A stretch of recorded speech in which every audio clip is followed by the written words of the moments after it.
Hi guys, welcome to பச்சை vlogs. இன்றைக்கி வந்து பார்த்திங்கன்னா நம்ம ஃப்ரெஞ்ச் ஃப்ரை தான் செய்ய போகிறோம். அங்கே எப்படி செய்கிறதுன்னு பார்க்கலாம். இப்போ வந்து பார்த்திங்கன்னா நம்ம வந்து உருளைக்கிழங்கு வந்து நம்ம தோல் சீவி களி வந்து எடுத்துருக்கோம். இதை நம்ம வந்து நீட்டாக கட் பண்ணி எடுத்துக்கிறோம். இப்போ வந்து பார்த்திங்கன்னா நம்ம உருளைக்கிழங்கு சீவி கழுவி எடுத்துகிட்டு இப்போ வந்து பார்த்திங்கன்னா நம்ம இந்த மாதிரி வந்து கட் பண்ணி வச்சுருக்கோம். இது வந்து இப்போ நம்ம என்ன பண்ண போகிறோன்னா, இப்போ நம்ம வந்து தண்ணி கட் பண்ணி நம்ம தண்ணியில் போட்டு வச்சுருக்கோம்.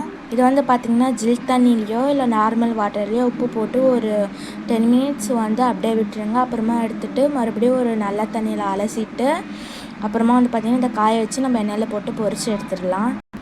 இப்போ வந்து பார்த்திங்கன்னா நம்ம வந்து கோல்டு வாட்டர் நார்மல் வாட்டர்னு சொல்லியிருப்பேன். நீங்கள் வந்து ஹாட் வாட்டரில் உப்பு போட்டு ஊற வச்சிங்கன்னா கொஞ்சம் நல்லாவே மொறுன்னு வரும். ஆக்சுவலி இது வந்து பார்த்திங்கன்னா இந்த மாதிரி மெலிசாக கட் பண்ணி வச்சா இது வந்து நம்ம வந்து ஒரு 10 மினிட்ஸ் வந்து இப்போ நம்ம இந்த ஹாட் வாட்டரில் ஊற வைக்கணும். ஊற வச்சதும் நம்ம காய வச்சு வறுத்து எடுத்துடலாம்.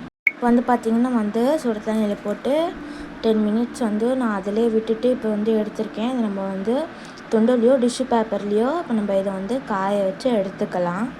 இப்போ நம்ம பார்த்திங்கன்னா துண்டு கீழே போட்டுட்டு இப்போ நம்ம உருளைக்கிழங்கு வந்து பார்த்திங்கன்னா தனியாக எடுத்து போட்டிருக்கோம். இப்போ வந்து பார்த்திங்கன்னா நம்ம வந்து இந்த துண்டு வச்சு இது இப்படி நல்லா வந்து இப்படி அந்த துணியில் எடுத்து வந்து பார்த்திங்கன்னா இந்த மாதிரி பண்ணி விட்டுட்டு நல்லா வந்து இப்போ நம்ம ட்ரை பண்ணிக்கிட்டோம். இப்போ வந்து பார்த்திங்கன்னா அதை நல்லா ட்ரை பண்ணணும். ஆக்சுவலி நான் வந்து தொடச்சிட்டு நம்ம ஒரு தட்டில் எடுத்து வச்சுட்டு காமிக்கிறேன். வந்து பார்த்திங்கன்னா நம்ம வந்து எண்ணெயில் போட்டு வறுத்து எடுத்துக்கிட்டோம். வறுக்கணும்.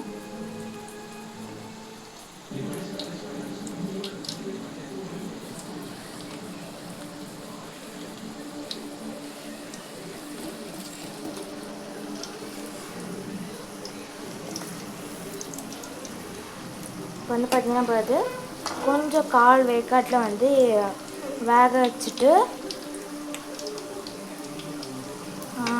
எடுத்த பிறகு இன்னொரு தாட்டி நம்ம வந்து வறுத்துக்கணும். இப்போ நான் வந்து அது எப்படின்னு காமிக்கிறேன். அந்த கால் வேக்காட்டில் வெந்தது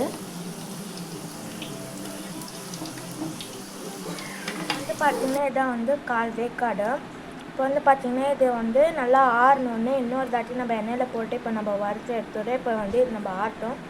அது ஆறுற வரைக்கும் இப்போ நம்ம வெயிட் பண்ணி ஆறின பிறகு நம்ம இப்போ வந்து எண்ணெயில் போட்டு வறுத்து எடுக்கணும்.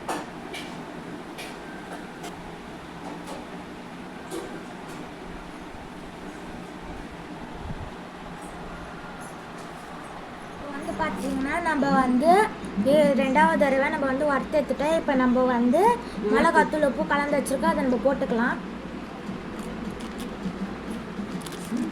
வந்து பார்த்திங்கன்னா நம்ம வந்து உப்பு மிளகாத்தூள் போட்டு வச்சுட்டு இப்போ வந்து பார்த்திங்கன்னா கலக்கணும். இப்போ வந்து பார்த்திங்கன்னா நம்ம எடுத்து டேஸ்ட் பண்ணி பார்க்கலாம். கொஞ்சம் சூப்பராக இருக்குது. இந்த வீடியோ பிடிச்சிருந்துச்சுன்னா லைக் பண்ணுங்கள், ஷேர் பண்ணுங்கள், கமெண்ட் பண்ணுங்கள், மறக்காமல் நம்ம சேனல் சப்ஸ்கிரைப் பண்ணுங்கள். ஓகே, பாய்.